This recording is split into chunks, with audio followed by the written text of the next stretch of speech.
Good morning વિદ્યાર્થી મિત્રો. સંકલ્પ international school Nikol, GB Patel sir, 12th commerce Gujarati medium, subject account, lecture number 6, chapter 5 ભાગીદારનો પ્રવેશ. આગળ આપણે 11 દાખલા સુધી પરિચય મેળવ્યો હતો, જેના અંદર જુદી જુદી રીતના આપણે દાખલાઓ જોયા હતા.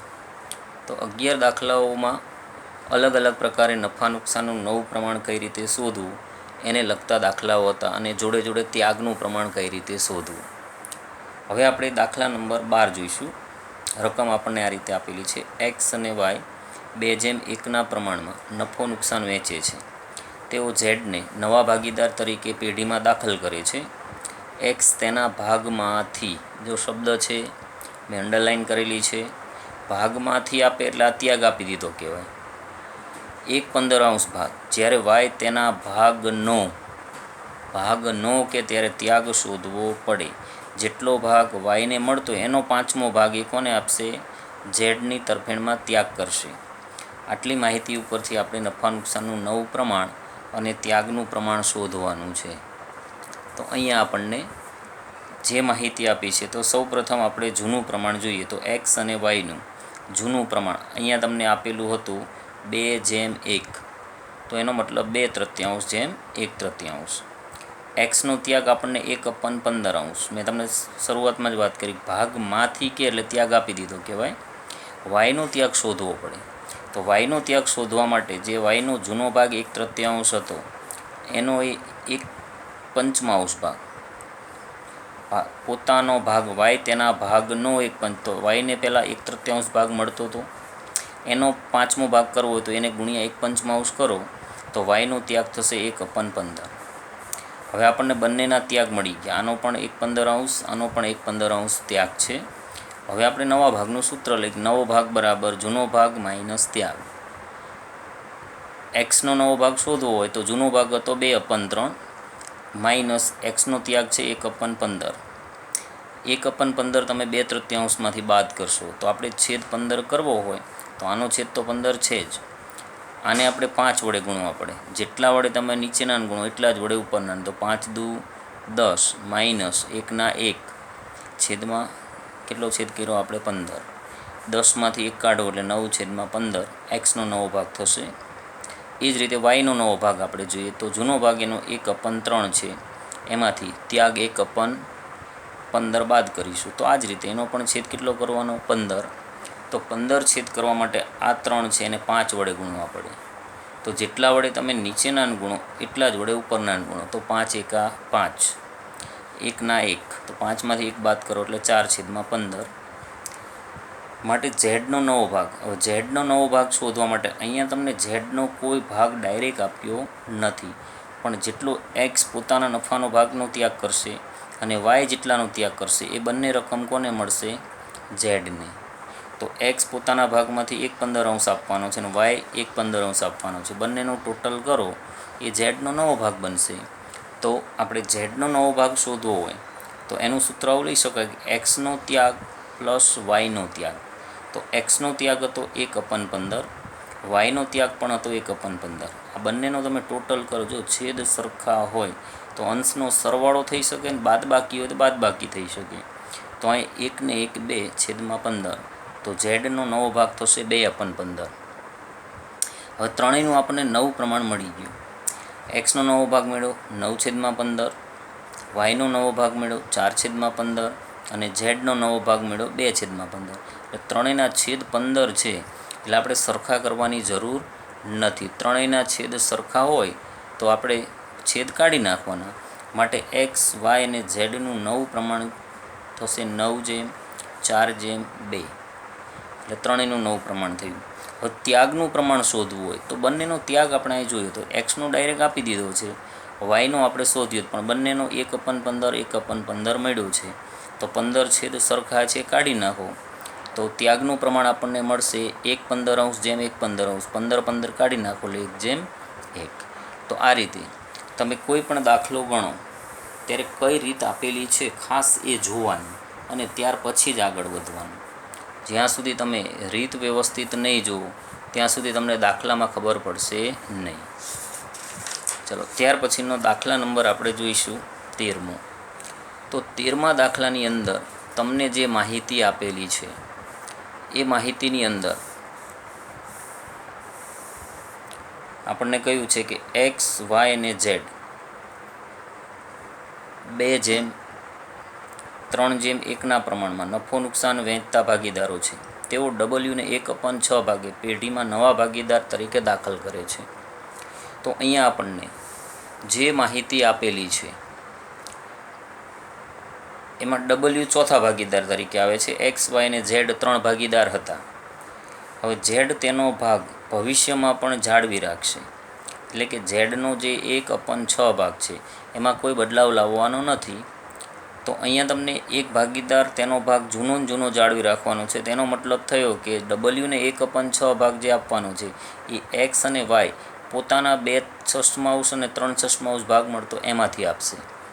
તો અહીંયા આપણને જૂનું પ્રમાણ જોવા જઈએ તો એક્સ, વાય અને ઝેડનું જૂનું પ્રમાણ તમને 2:3:1 આપ્યું છે. તો 2 ને 3 5 ને 1 6, તો 2/6, 3/6, 1/6. પહેલાં આ રીતે એમને 6 રૂપિયા નફો થાય તો એકને 2 મળતો, બીજાને 3, ત્રીજાને 1 મળતો.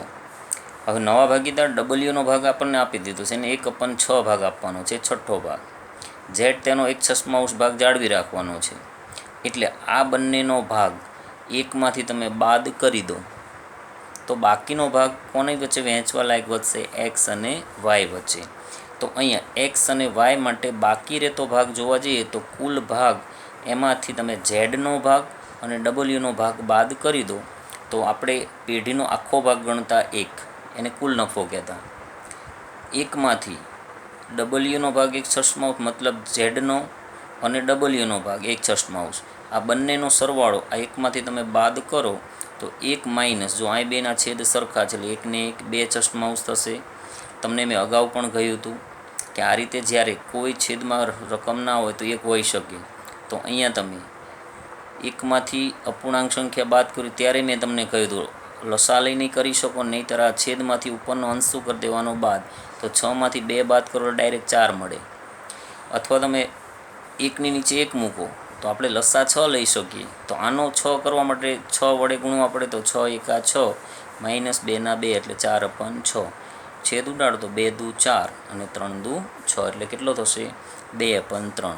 તો એક્સ અને વાયનો બાકી રહેતો ભાગ આપણને મળ્યો 2/3. તો એક્સ અને વાય 2/3 ભાગ જે જૂનું પ્રમાણનું 2/6 અને 3/6 એટલે કે 2:3ના પ્રમાણમાં તેઓ વહેંચી લેશે. એટલે એક્સનો 9 ભાગ થશે, જે આપણને 2/3 ભાગ બાકીનો રહ્યો એને ગુણ્યા 2/5. જો આ 2:3ના પ્રમાણમાં મેળવી લેશે તો 2 દુ 4, 5 તરી 15 એટલે 4/15 ગુણ્યા 2 કરો એટલે 8/30. જો અહીં 30 છેદ કરવા માટે આપણે ઉપર નીચે સરખા વડે ગુણાકાર કર્યો છે.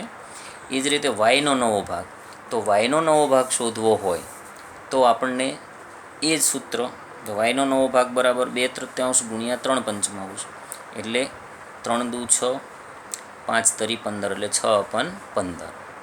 હવે ગુણાકાર 2 વડે કરો એટલે 12/30 થશે. ઝેડનો નવો ભાગ બરાબર 1/6 એનો ભાગ આપેલો છે. છેદ 30 કરો આપણે કેટલા વડે ઉપર નીચે ગુણ્યા? 5 વડે. તો 5 એકા 5, 6 પંચા ને 30 એટલે 5/30 થશે.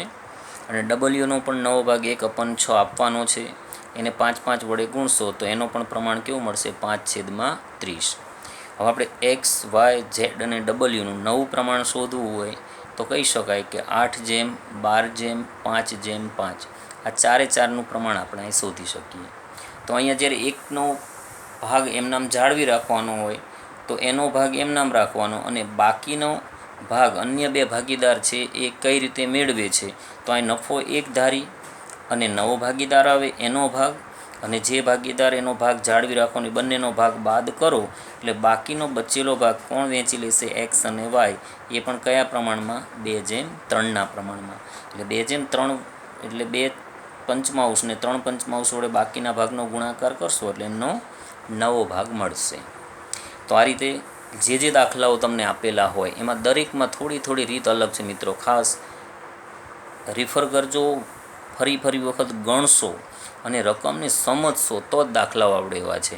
એટલે ખાસ ધ્યાન એ આપવાનું છે કે જ્યાં સુધી તમને દાખલાની રકમ સમજાશે નહીં ત્યાં સુધી તમે દાખલો ગણી શકશો નહીં. એટલે ખાસ ધ્યાન રાખો અને વ્યવસ્થિત દાખલો ગણાય એ માટેનો શું કરો પ્રયત્ન. હવે આપણે આવી રીતનો એક છેલ્લો દાખલો લઈ લઈએ, દાખલા નંબર 14. પણ આપણે 13મા દાખલાનું ત્યાગનું પ્રમાણ એ પહેલાં જોઈ લઈએ.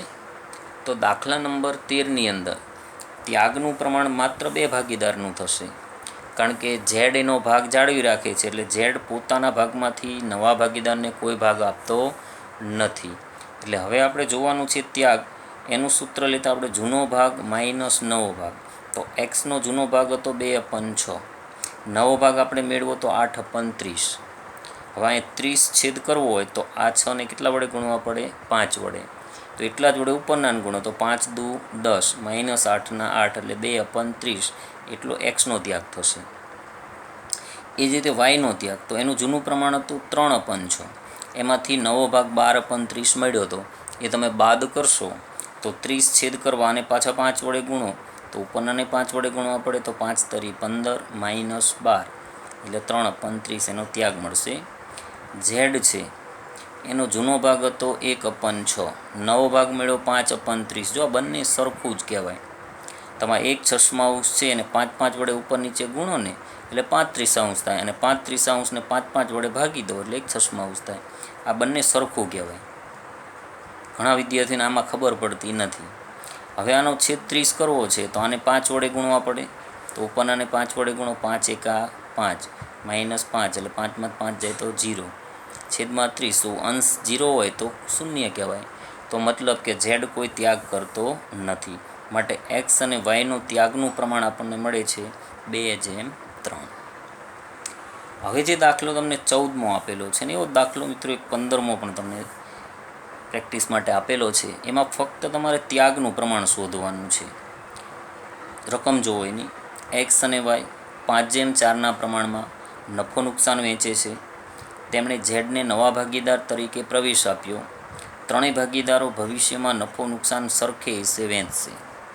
જો અહીં તમને નવું પ્રમાણ આપી દીધું છે સરખે હિસ્સે, તો 3 ભાગીદાર એક્સ વાય 5/2ના પ્રમાણમાં નફો નુકસાન વહેંચે છે અને ઝેડ નવા ભાગીદાર તરીકે આવે તો એક્સ અને વાયનું જૂનું પ્રમાણ આપ્યું છે અને ત્રણેયનું નવું પ્રમાણ આપી દીધું. આવા દાખલા આપણે પુનર્ગઠનવાળું ચેપ્ટર જે ભણી ગયા, ચેપ્ટર નંબર આગળ 3, એના અંદર આ બધી માહિતી આવી હતી. તો અહીંયા તમે જોશો તો જૂનું પ્રમાણ આપણને એક્સનું 5/4 આપ્યું છે, એટલે 5/9 નવું પ્રમાણ તમને સરખે હિસ્સે કહે એટલે ત્રણેયનું 1/3 1/3 1/3. જો 4 હોય તો 1/1 કહેવાય, 3 હોય તો 3નું લેવાનું, 2 હોય તો 2નું લેવાય. હવે આપણે ત્યાગનું સૂત્ર આગળ પણ લેતા હતા, જૂનો ભાગ માઇનસ નવો ભાગ.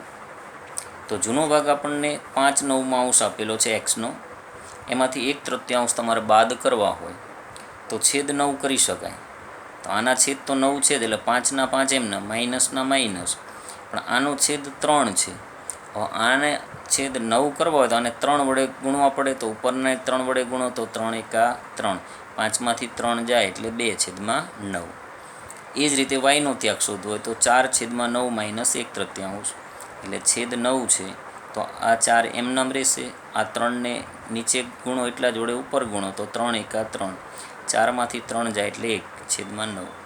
તો વાયનો ત્યાગ 1/9 મળ્યો. તો એક્સ અને વાયનું ત્યાગનું પ્રમાણ આપણને મળશે 2/9 છેદ 9 કાઢી નાખો તો 2/1. તો આ બધા ત્યાગ અને નવું પ્રમાણ કઈ રીતે શોધવું એને લગતા દાખલાઓ હતા. તો ખાસ આ રીતના જે તમને દાખલાઓ, મોટા દાખલાઓ જે 8 ગુણના પૂછાશે એના અંદર ઘણીવાર તમારે ગણતરીમાં એની જરૂર પડશે. આવા કોઈ દાખલા બોર્ડમાં તમારે અલગથી પૂછાતા નથી. પણ વિદ્યાર્થી મિત્રો ખાસ આવા દાખલા શીખવા એટલા માટે જરૂરી છે કે જ્યારે તમે મોટો દાખલો ગણશો કે જે 8 ગુણનો પૂછાય છે એના અંદર તમને હવાલા રૂપે ઘણી વખત આ ટૂંકી ગણતરીઓ જરૂરી હોય છે.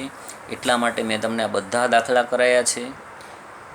ફરી વખત જેટલા પણ દાખલા મેં કરાયા છે એ પણ ગણજો.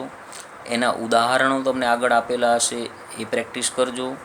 પ્લસ એની જોડે જોડે તમને નવનીતની પાછળ જે સ્વ અધ્યયન આપેલું છે એ સ્વઅધ્યયનની અંદર આ રીત જે પ્રમાણે પતતી જાય, પૂરી થતી જાય, એ પ્રમાણે તમે એક પછી એક દાખલો ગણશો તો તમે કોન્ફિડન્સથી ગમે તે રકમનો દાખલો આવશે તો તમે આસાનીથી ગણી શકશો.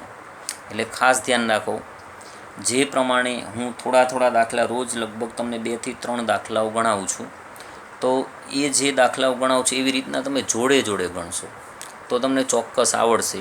બાકી તમે ભેગું થશે અને પછી આપણે ગણશું એવી ગણતરી રાખશું તો આવડશે નહીં. એટલે એવું ન બને એટલા માટે મિત્રો જોડે ગણો દાખલા. ના આવડે તો પૂછતા રહો, મેસેજ કરો, ફોન કરીને પૂછજો. આજનો લેક્ચર અહીંયા આપણે પૂરો કરીશું.